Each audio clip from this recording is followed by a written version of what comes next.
तो नमस्कार दोस्तों, मैं हूं आशीष और आप देख रहे हैं द लीगल इंसीन। आज के इस पर्टिकुलर वीडियो में हम समझेंगे सुप्रीम कोर्ट के एक ऐसे अहम फैसले को जिसमें सुप्रीम कोर्ट ने एक ऐसे ग्राउंड पर डाइवोर्स को ग्रांट कर दिया जो हिंदू मैरिज एक्ट में अवेलेबल ही नहीं है। अगर किसी भी हिंदू को अपने पार्टनर से डाइवोर्स लेना होता है तो उसे डिस्ट्रिक्ट कोर्ट में हिंदू मैरिज एक्ट के सेक्शन 13 में अप्रोच करना होता है और सेक्शन 13 में कुछ ऐसे ग्राउंड्स हैं जिनके आधार पर, जिनको प्रूव करके वो अपने पार्टनर से डाइवोर्स ले सकता है। अगर वो अपने पार्टनर से म्यूचुअल डाइवोर्स लेना चाहता है तो सेक्शन 13 बी में वो अप्रोच करके ले सकता है।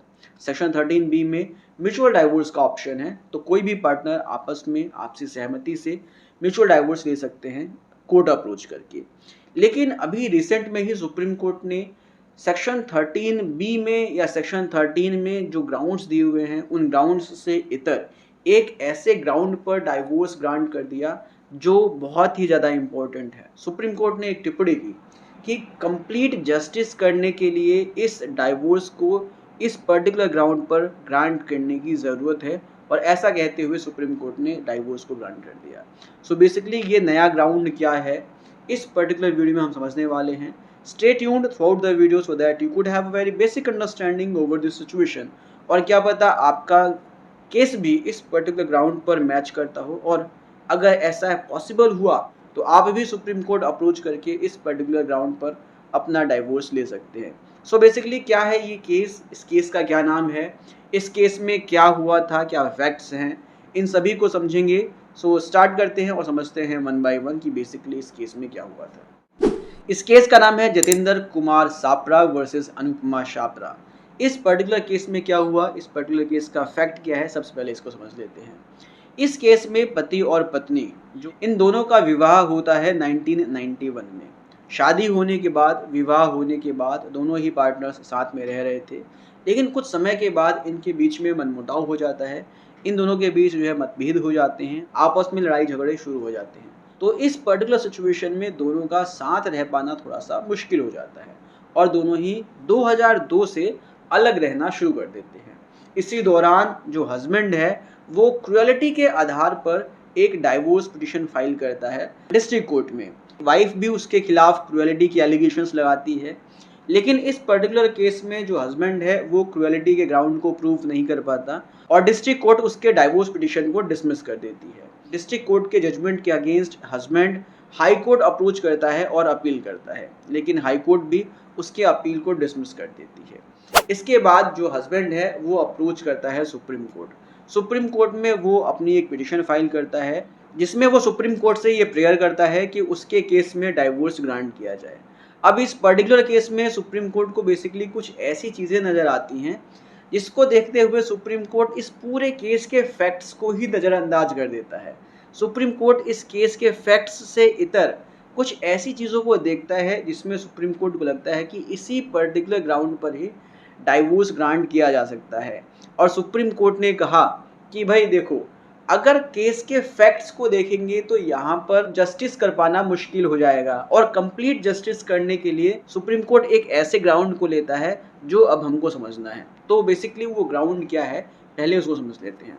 सुप्रीम कोर्ट कहता है कि एक ऐसा ग्राउंड जिसको हम बोलेंगे इरिट्रीवेबल ब्रोकन डाउन मैरिज, इस ग्राउंड पर भी डाइवोर्स को ग्रांट किया जा सकता है। अब इस पर्टिकुलर ग्राउंड में होता क्या है, इसको समझ लो आसान से शब्दों में। देखो बेसिकली क्या है कि अगर पति और पत्नी एक ऐसी सिचुएशन में आ गए हैं, एक ऐसे कंडीशन में आ गए हैं कि उनका अब आपस में रह पाना मुश्किल हो गया है, वो आपस में अब रह ही नहीं पाएंगे, तो इस पर्टिकुलर सिचुएशन को कहते हैं ब्रोकन डाउन मैरिज। और अगर ब्रोकन डाउन मैरिज ऐसे सिचुएशन में है कि दोबारा से उसको सही नहीं किया जा सकता, उसको हम बोलेंगे इरिट्रीवेबल ब्रोकन डाउन मैरिज। तो ऐसी सिचुएशन में, ऐसी कंडीशन में शादी को ख़त्म करना ही मुनासिब होगा। अगर उसको ख़त्म नहीं किया तो ये जस्टिस यहाँ पर नहीं होगा उन दोनों पार्टनर्स के लिए।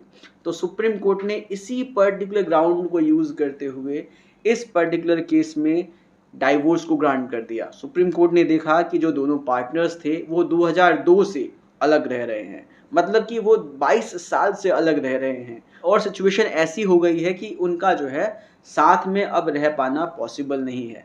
तो सुप्रीम कोर्ट ने यहाँ पर इरिट्रीवेबल ब्रोकन डाउन के ग्राउंड पर इस पर्टिकुलर शादी को खत्म कर दिया और डाइवोर्स को ग्रांट कर दिया। लेकिन सुप्रीम कोर्ट ने कहा कि अगर किसी भी शादी को इस ग्राउंड पर खत्म किया जाएगा तो उसके पीछे कुछ शर्तें भी होंगी। इसमें बहुत सी ऐसी चीज़ें हैं जो कंसीडर करने के लिए ज़रूरी है। जैसे कि सुप्रीम कोर्ट ने कहा कि दोनों पार्टनर्स कम से कम 6 साल से अलग रह रहे हों।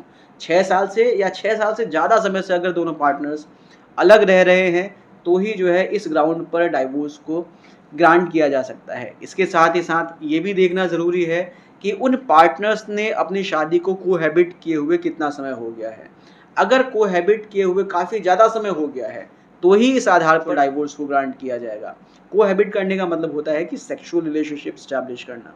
उन पार्टनर्स के बीच में सेक्सुअल रिलेशनशिप कितने समय पहले स्टैब्लिश हुआ था, ये भी देखना ज़रूरी है। साथ ही साथ ये देखना भी ज़रूरी है कि उन दोनों पार्टनर्स का आपस में क्या एलिगेशन है एक दूसरे पर। उन दोनों ने आपस में क्या आरोप लगाया है एक दूसरे पर, उसका क्या नेचर है, कितना ग्रीवियस नेचर है, ये भी देखना ज़रूरी है।